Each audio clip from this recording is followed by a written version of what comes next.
You're listening to Honestly Aging by Friends Life Care VigR, a podcast where we explore what it's like getting older, the peaks, the valleys, and everything in between. In this season of Honestly Aging by Friends Life Care VigR, we're covering topics related to solo aging. I'm your host, Cheryl Proska. Let's grow old together.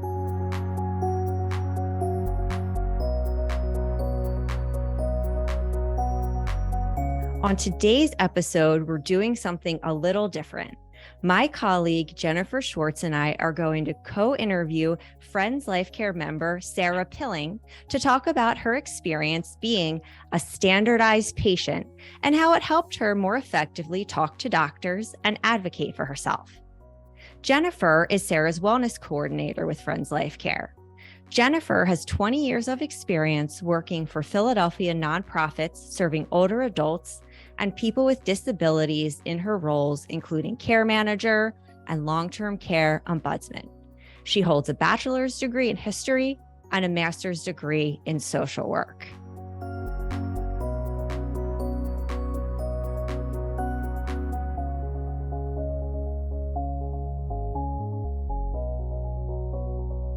Jennifer, would you like to introduce us to Sara? Absolutely. So it is my pleasure to introduce Sara. Sara spent her encore career working as a standardized patient in a variety of different settings, including PCOM, the Philadelphia College of Osteopathic Medicine, the National Board of Osteopathic Medical Examiners, and the University of Pennsylvania's Medical School. Along with being a source of income, her experience as a standardized patient helped Sara learn to talk to physicians and effectively advocate for herself. Sara is also a Friends Life Care member.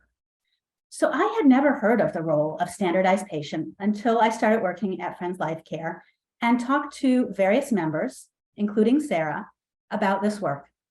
When I talk to members who work as standardized patients, their eyes just light up. They are passionate about this work and find it challenging, fulfilling, and a meaningful way to contribute to medical education.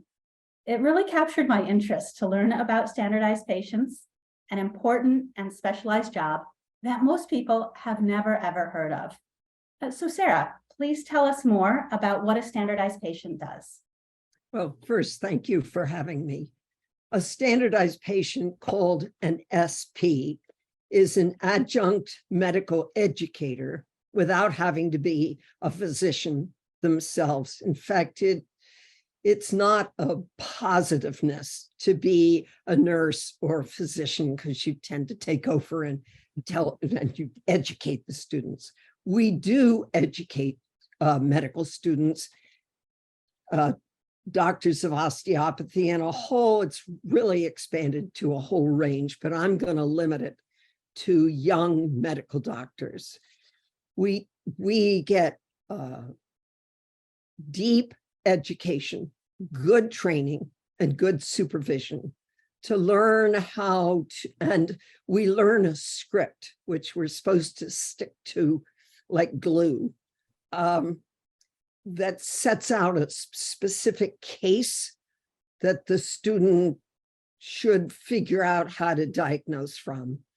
We learned two things that really helped me with my medical care, particularly with being for a doctor. One is not to withhold information, and the other is not to give too much. So I think you both did a beautiful job at setting up and starting to define what a standardized patient does, what a standardized patient is. And I'd really be interested to hear, Sara, more about your personal experience of being a standardized patient. Fine. It was an encore career for me. I think I was in my late 60s. A friend had suggested that I might like to do it. She knew that I would like some supplemental income, but also because I do have a bit of a medical background, and had been, no fault of theirs or mine, been not treated by physicians the way I would really like to. I was anxious to go in it, interested in going into it, in order to contribute to better education for medical students.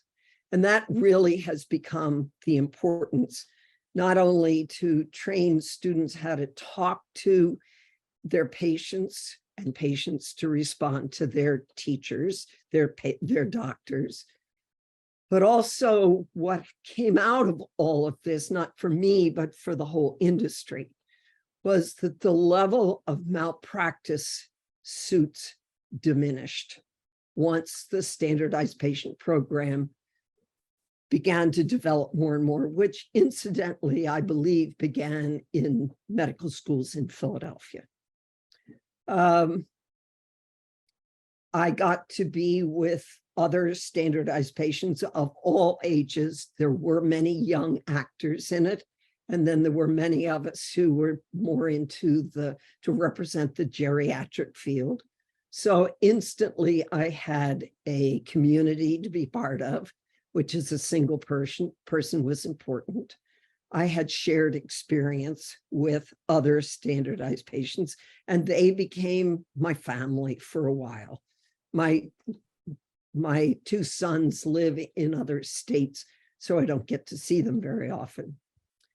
The medical piece that I learned was to ask the right questions and to not be afraid to ask questions. I mean, if you're of my generation, there were things you just didn't ask anybody else about and you didn't talk about. They were almost taboo, like GI symptoms, or we treated doctors sort of as gods in white coats, and you let them direct it. And what I learned from working with physicians, not only Americans, but foreign medical school graduates who had come to practice in the United States, who had to take courses and pass an exam, is they weren't necessarily asking the right questions either. So it sounds like it was both important for you personally to have that community and to have the additional income. And also you felt that, and you were, in fact, doing a service to help these medical professionals be able to work more closely with their patients and to be able to really build those connections. Is there anything else that you wanted to cover about the importance of this experience for you? Yes, for me, because service was a big part of it. I'm a very pragmatic person, and this just became a way to give back. But the other important piece is what it meant to the medical students. And we heard over and over and over again that the med students in particular, who were in their second year, this was their first opportunity to be hands-on with a patient. And by us being the standardized patient and the short term is SPs, we actually gave them permission to make mistakes. And if they would make a mistake, we could give them some feedback. And we were always able to say, maybe a better way to do this would be X, Y, and Z.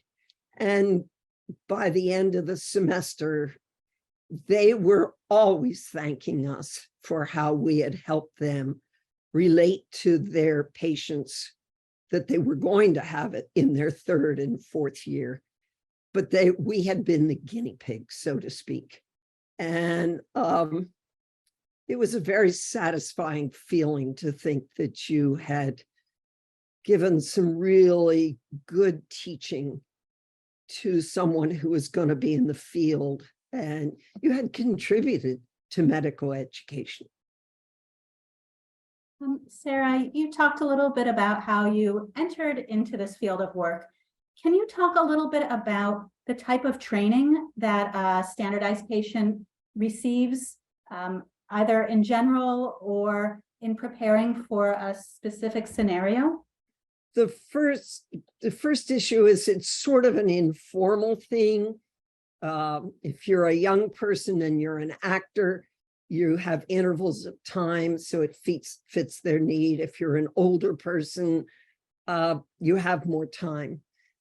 The primary issue is you have to be willing to be touched, because many things are skin on skin. We wore gowns, and privacy, personal privacy was one of the aspects that the med students and the young docs from coming up from abroad had to learn. If you were accepted into the program, you had intensive teaching 8 hours a day for about 2 weeks, during which time you were paid. And then you took an exam, which was a staged experience with someone you hadn't worked with, where you had learned your script and you followed your script. If you passed that, then you had a trainer, and the trainer would watch you on closed circuit television, and it would be recorded.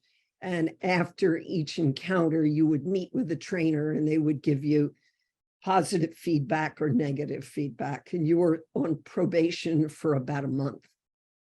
And then you were, well, set free, but you had, each person had a case, a personal case, so that the med student would be challenged. You would know what signs and symptoms to give, which signs and symptoms not to give, how to answer if they gave closed questions and they were really confusing, you did not respond to them. And we were taught how to give feedback. That took a lot of training. That was the most challenging part for me. So I heard you touch on a couple skills that are needed as a standardized patient. I heard you say that you need to have a good memory, and I heard you say that you need to be able to give feedback. What other skills did you find were needed to be successful as a standardized patient?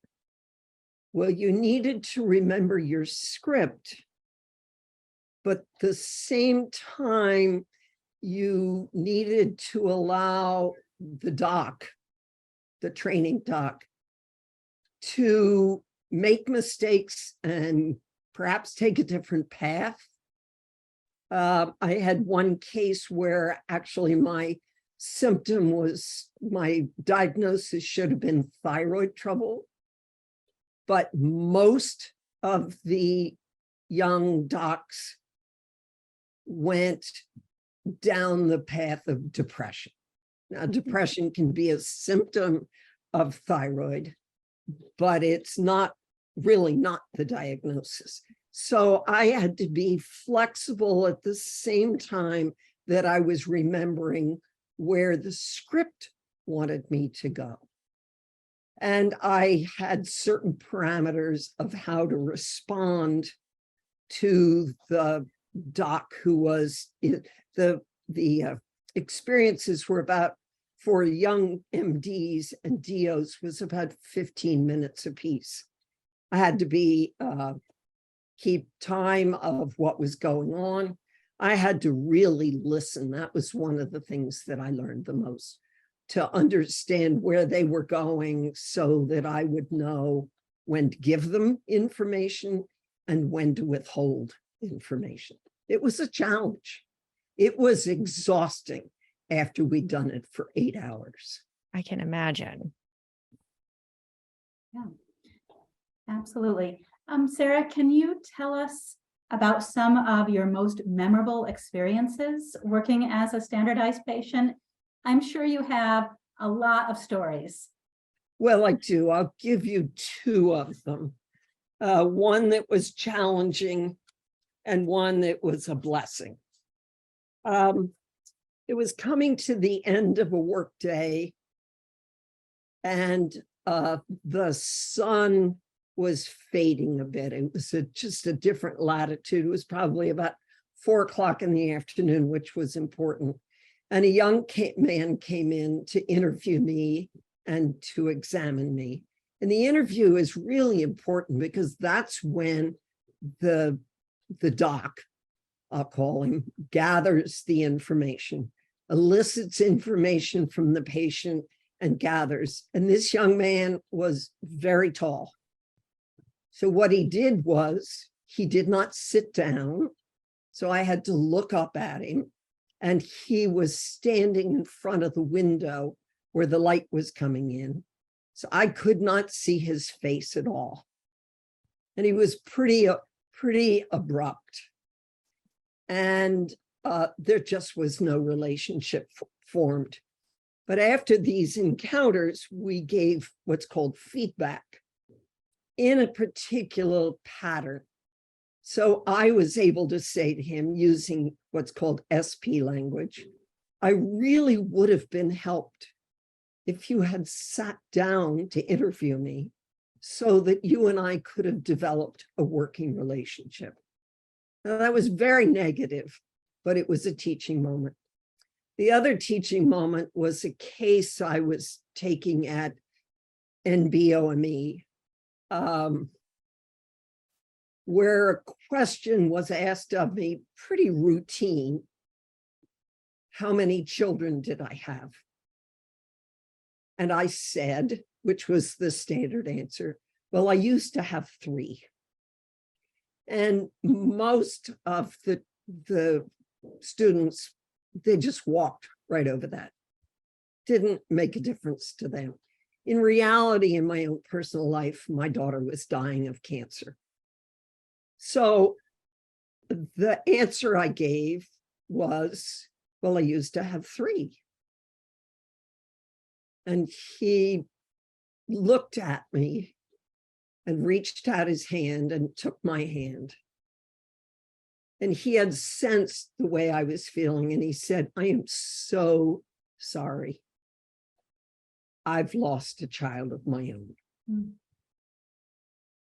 And then there was silence on both ends. And there was this connection made that one would hope to have with your physician if you'd been to them for a while. This young man was very good. Another time I had a doc who thought that if he was just friendly, he could ask anything. But in fact, he was intrusive. And he put his arm around me. He thought this was a good thing. Now, within the parameters of the case, I was allowed to sort of draw myself up. And when I gave him feedback, I, again, using what's called SP language, I felt pretty violated when, without asking me, you just put your arm around me. I would have preferred that you had taken my hand. So those were just two. I mean, there were innumerable. Every encounter was different, but those are 2 that have stayed in 2 or 3 that have stayed in my mind. And those case studies really makes the standardized patient and young doctor learning experience come to light for me. And they were 3 really personal experiences that you had. So I do want to acknowledge and thank you for sharing them. And I think it dovetails beautifully into the next question I did want to ask if you could cover is, and you started covering it, was how was being a standardized patient able to help you advocate for yourself and effectively talk with physicians outside of when you're in that standardized patient role? I've learned a lot over that. The first I learned is that physicians aren't gods. They're humans just like us, and they can make mistakes. I personally learned the language that you use in being an SP, which on a broader case is called I language. You really shouldn't make a physician angry at you if you use I language, which is I or when you did X, I felt whatever the response is. When you didn't ask me any questions and made assumptions, I really would have been helped if you'd given me a little bit more time to ask you some other questions. I also learned to be responsible for my own health care in being prepared, in writing down questions that I wanted if they were really important, even thinking about why I was going to the doctor. In changing doctors, if I just couldn't get results. I saw an orthopedist a couple of years ago for some arthritis in the back, and his comment was, well, we'll just take you in and chop away a little bone and send you home. Guess what? I never went back to that doc. Any person has a right to seek really any doctor within the parameters of their insurance. But I think the most important thing I learned was that I am really responsible for contributing to my own care.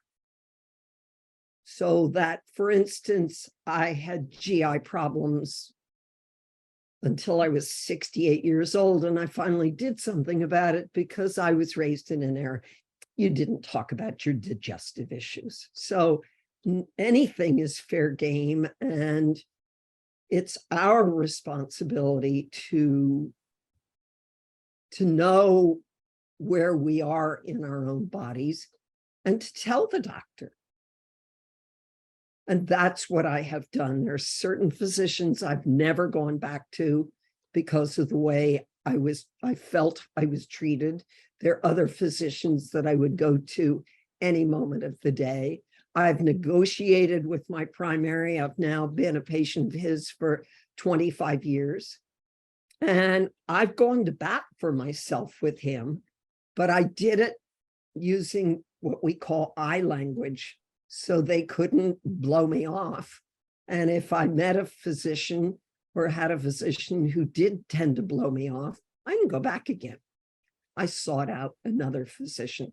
I think that's how we, particularly single people, need to do that. And the other thing I want to say is, if you need to go to the doctor, you don't have a partner, do you have a friend who would go with you and who would take notes? Or say, Sarah, you haven't asked Dr. X about this, and you and I talked about it, and why don't you ask him that question? Sometimes a friend can push you a little bit. It was a rich experience. And I actually have talked about this method to other friends of mine who have said, that's an interesting idea. And then they've used it with their own doctors. I mean, we're human, but so are the physicians. And probably the most important question has been to have written down my questions or the topics I want to discuss. And if he's trying to whistle out the door, and I understand they're supposed to see a new patient every 15 minutes, speak up and say, I'd really be helped. I've got a few more questions here. Could we make time for this? And most of the time they'll sit back down and they'll listen to you. And that I language can be so critical across pretty much one's entire life. Something you may want to communicate at work, something you may want to communicate in a personal relationship. And I'll share with our audience that Sarah and I have an interesting connection because I am attending PCOM to get my master's degree in organizational development. And in a lot of what we call the OD work, those I statements are just critical. So me hearing you say this, my face is lighting up that we're sharing it with our listeners because it's so important. It can get you over a lot of rough spots. I've even used them with my sons. Absolutely. And they just can't, they have no basis. They can get angry, but they really have no basis for that because I'm really only talking about how I'm feeling. Would you prefer to age independently in your own home or live in a nursing facility. I know what I'd rather do. Friends Life Care membership offers just that. Plan today for a future lived at home with vitality, independence, growth, and resilience while protecting your savings. Learn about your options at a free seminar or webinar. Register at friendslifecare.org/register or call 215-628-8964.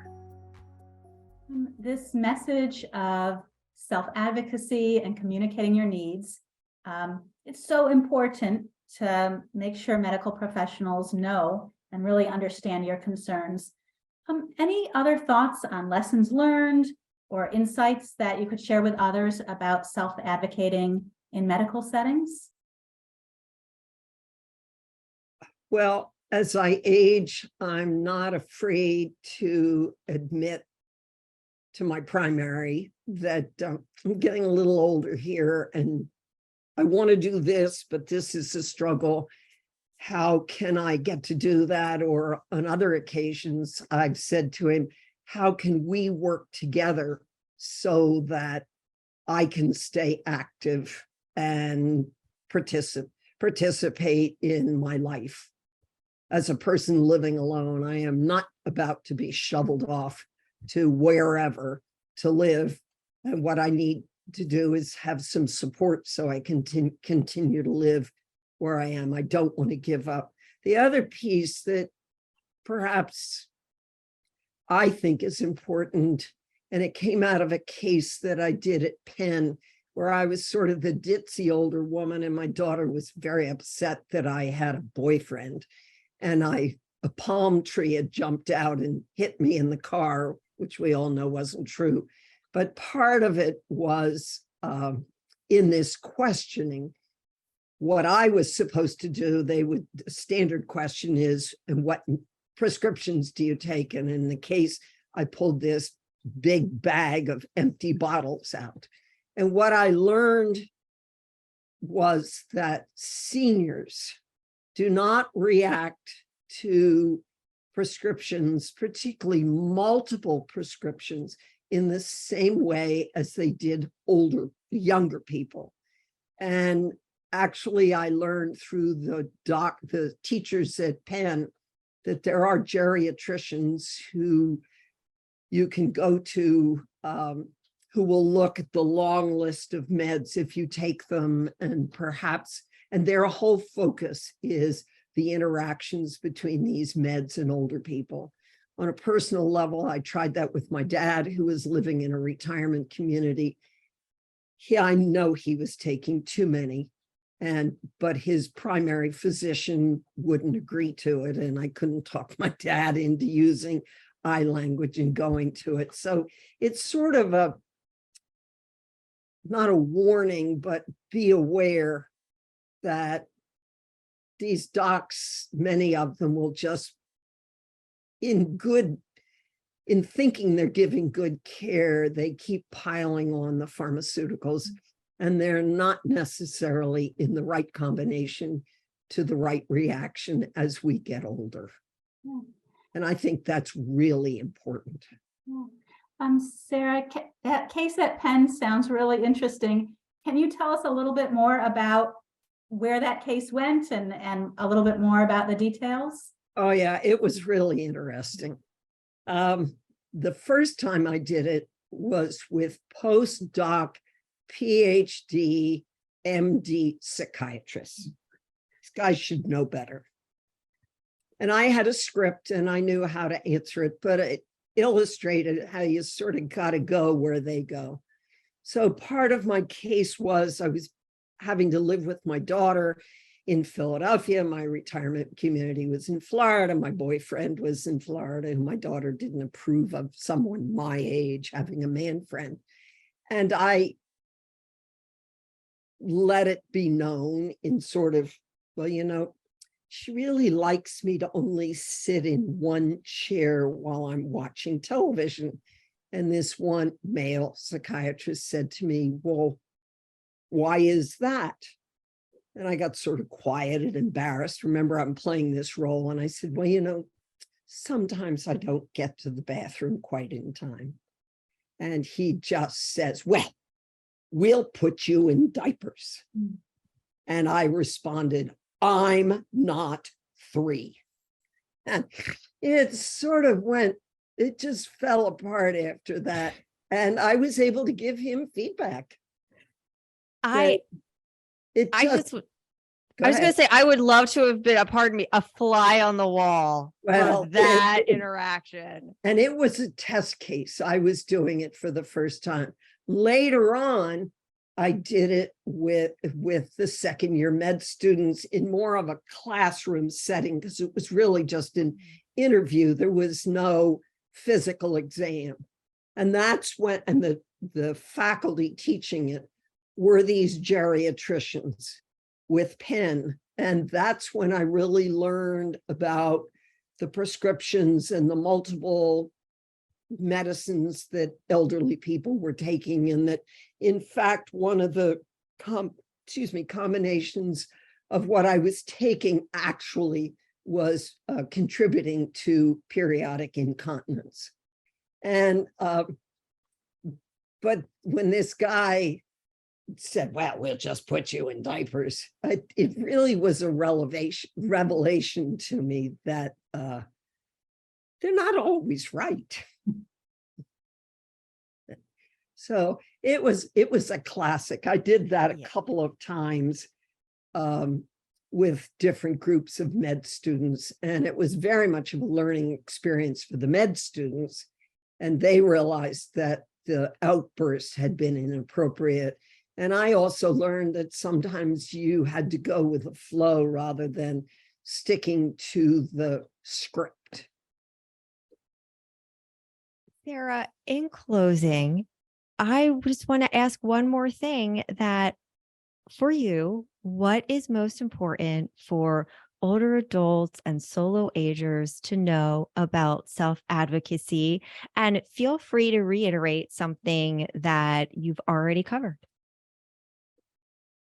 Well, I'm of the era where you treated all elders with respect. And I come from an age where physicians in white coats were gods. And if I've learned nothing else, I've learned that, and I've said this before, that physicians are as flawed and human as we are. And if we want to stay active and be in good health, we need to speak up. We need to speak our truth, whatever that is. We need to not sort of stay with the way we were raised, where you certainly never mentioned certain topics, certain functions of the human body. And that no matter what your feelings are, they should be honored in some way. So if I'm feeling, and COVID has been very difficult, so if I've been depressed or lonely or isolated, there's nothing wrong with that. And we just need to speak up and be partners with the people who are doing everything for us, who are the persons where we live, or the friends, or the physicians. I've even gone at this with a dentist who treated me not with respect and using eye language. I gave him negative feedback and actually wrote the head of the practice and said, if I have to see that guy again, I'm going to choose another dentist. And the head of the practice came back and said, listen to me, and I only see him and I only see his texts when I go to the dentist. It can have very powerful, positive responses in this. And I think it's really important, because physicians today are really stressed. I think we have to give them some credit, particularly in the climate we're living through. And we singles don't have to be mice. We can speak up and advocate for ourselves. Sara, everything you have said today has been so poignant, and I know it will help our audience feel more empowered and be able to either advocate for themselves or ask for that support when they need it, and recognize it is okay to ask for help. And this was such a brave conversation, and I feel so lucky to have had it with you.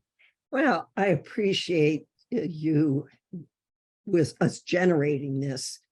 It's a way to give back to other people who I don't even know. It's a way for me to remember what it was like to be a standardized patient. I stopped doing it after my daughter died because it was pretty traumatic for me and I needed time.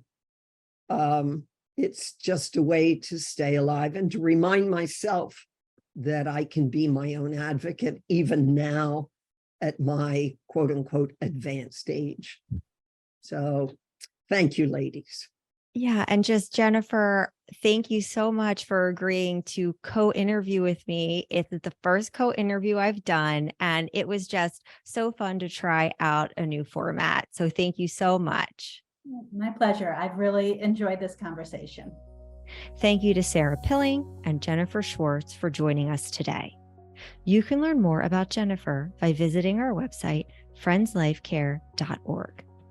If you're interested in becoming a standardized patient, check out job listings for local medical, nursing, dental, and law schools to learn more.